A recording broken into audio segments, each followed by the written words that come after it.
संभावनाएं किसमें अधिक होती हैं? उत्तर स्पष्ट है ना, मनुष्य में। 1,84,00,000 योनि में जितने भी प्राणी होते हैं उनमें सबसे अधिक संभावना मनुष्य में ही होती है। आप पेड़ पौधों को ले लो, उनमें कोई संभावना है? उनके बीज में यद्यपि असंख्य पेड़ छिपे हुए हैं, असंख्य बीज भी छिपे हुए हैं, असंख्य फूल फल भी छिपे हुए हैं, लेकिन वो सर्जन नहीं कर सकते। हालांकि वो देते भी हैं। क्या देते हैं? हवा देते हैं, फूल देते हैं, फल देते हैं और अन्य वृक्ष भी देते हैं, छाया भी देते हैं, अपने जैसे और तमाम जड़ प्राणियों को पैदा कर देते हैं, लेकिन सर्जन नहीं कर सकते, किसी नई चीज का निर्माण नहीं कर सकते। संभावना मनुष्य में अधिक है। आप पशुओं की तरफ देखिए, पक्षियों की तरफ देखिए, जड़ योनियों के प्राणियों की अपेक्षा इनमें अधिक संभावनाएं हैं। लेकिन विचार कीजिए, क्या ये कोई सर्जन कर सकते हैं? ये भी कोई सर्जन नहीं करते। सर्जन केवल और केवल मनुष्य ही कर सकता है। अपना चुनाव केवल और केवल मनुष्य ही करता है। ये सब करने की शक्ति, ये सब करने की सोच समझ विवेक प्रकृति ने केवल और केवल अपने प्यारे मनुष्य को ही दिया है। इसलिए मैं कहता हूं कि आप स्वर्ग वाला जीवन जीना चाहते हैं या नरक वाला, ये निर्णय तो आप ही करते हैं, कोई और नहीं कर सकता। एक फकीर के पास एक सम्राट पहुंचा। सम्राट था, अकड़ तो होनी ही थी। ऐसे बहुत कम सम्राट होते हैं या हुए हैं जिनमें अकड़ ना हो, घमंड ना हो। इसमें भी बहुत घमंड था। और फकीर बैठा था अपने कुछ शिष्यों के साथ। राजा उसके सामने पहुंचा, झुका नहीं, जाकर के सीधा ही बैठ गया। बस औपचारिकता, बस यूं करके हाथ बढ़ाया और चरण छूने का जैसे नाटक किया हो। बोला, तमाम दुनिया में घूम आया हूं, अनेक साधु संत फकीरों के पास गया हूं, लेकिन मुझे कोई भी संतुष्ट नहीं कर पाया।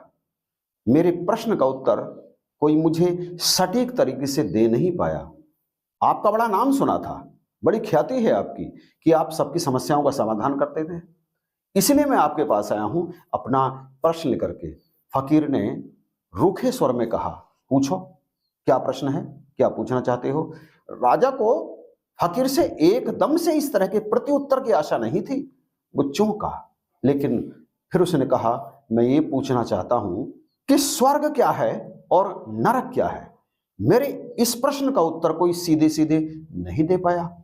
तमाम साधु संत फकीरों से जिनसे भी मैंने ये प्रश्न किया, लंबी चौड़ी परिभाषाएं बताते हैं, मुझे विस्तार से मुझे इसके बारे में बताते हैं, लेकिन मुझे संतुष्ट नहीं कर पाते। महानुभाव, मैं मृत्यु की तरफ जा रहा हूं, बुढ़ापे की तरफ मेरे कदम हैं। मैं सोच सोच कर परेशान रहता हूं कि जब मैं मर जाऊंगा तो मैं स्वर्ग में जाऊंगा या नरक में जाऊंगा। मुझे पता ही नहीं चल रहा कि मेरा जीवन आखिर जा किस तरफ रहा है। आप मुझे मेरे इस प्रश्न का उत्तर दीजिए कि स्वर्ग क्या है और नरक क्या है? मैं स्वर्ग में जाऊंगा या नरक में जाऊंगा? फकीर ने कुछ क्षण तक गौर से राजा के चेहरे को देखा, फिर यूं कहने लगे, तुम सम्राट हो, दिखने में तो नहीं लगते, दिखने में तो किसी भिखारी के जैसे लगते हो। ऐसा लगता है कि जैसे किसी भिखारी के शरीर पर किसी सम्राट का कपड़ा डाल दिया गया हो, किसी सम्राट के कपड़े पहना दिए गए हो। बिल्कुल हाथी जैसे लगते हो और चेहरा देखने में बिल्कुल बड़ा भद्दा लगता है, मूर्ख लगते हो, किसी गधे की तरह से।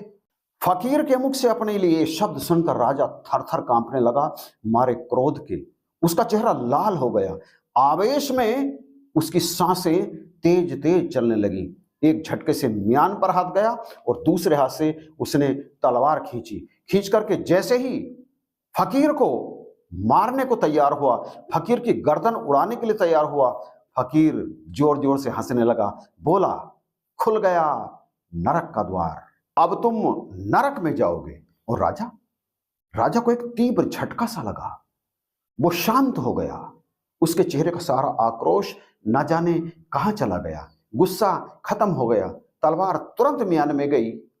उसे अपने आधे प्रश्न का उत्तर मिल गया था। ऐसा उत्तर उसे आज तक किसी ने दिया नहीं था। और फिर कुछ ऐसा हुआ कि राजा घुटनों के बल फकीर के सामने बैठ गया, सिर फकीर के चरणों में झुक गया। ये झुकाव नकली नहीं था पहले की तरह, ये तो असली झुकाव था। अब वो दिल से झुका था और उसे ऐसा करते देखकर फकीर के मुंह से एकाएक ही निकल गया, ये चले स्वर्ग की ओर। राजा के मुख से बोल नहीं निकला, अब वो बिल्कुल शांत था, निशब्द शांत। सुई भी गिरे तो जैसे धमाका हो, ऐसा सन्नाटा, बिल्कुल ऐसा। राजा से फकीर ने पूछा, कुछ और पूछना है? लेकिन फकीर के इस प्रश्न पर भी राजा कुछ ना बोल सका, शांत रह गया, मौन, बिल्कुल मौन। हम भी मौन हो जाते हैं जब हमारे किसी प्रश्न का संपूर्ण समाधान, संतुष्टिजनक उत्तर हमें प्राप्त हो जाता है। राजा को प्राप्त हो चुका था, अब वो मौन हो चुका था। हम भी मौन हो जाते हैं जब हम संतुष्ट हो जाते हैं। ये जो मौन है ना, ये मौन ही सर्जन की तरफ लेकर के जाता है इंसान को। इंसान ही केवल सर्जन कर सकता है, 184 योनि का कोई और प्राणी कोई सर्जन नहीं कर सकता, नव निर्माण नहीं कर सकता, केवल मनुष्य ही कर सकता है। और वो कब कर सकता है?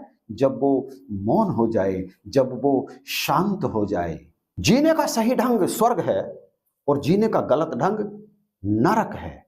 स्वर्ग और नरक आप स्वयं ही तय करते हैं। व्यक्ति के पास समय ही समय हो तब भी वो स्वर्ग में जा सकता है, और उसके पास बिल्कुल भी समय ना हो तब भी वो स्वर्ग में जा सकता है। और ठीक इसके विपरीत, यदि व्यक्ति के पास समय ही समय हो तब भी वो नरक में जी सकता है, और उसके पास समय ना हो तब भी वो नरक में ही जी सकता है। ये वो खुद तय करता है कि उसे नरक में जीना है या फिर स्वर्ग में जीना है।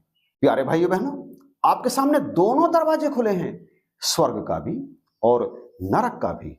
अब आपको स्वर्ग में प्रवेश करना है या नरक के दरवाजे में प्रवेश करना है, ये फैसला तो आप स्वयं ही करते हैं ना। तो किसी देवता पर, किसी भगवान पर, किसी ईश्वर पर दोषारोपण करना छोड़िए कि उनकी कृपा से मुझे स्वर्ग मिल गया है या फिर उनके क्रोध से मुझे नरक मिल गया है। ना कोई देवता, ना कोई ईश्वर, ना कोई भगवान। स्वर्ग और नरक में जाने का कार्य हम स्वयं ही करते हैं। आपका इस बारे में क्या कहना है? कमेंट करके बताइएगा जरूर।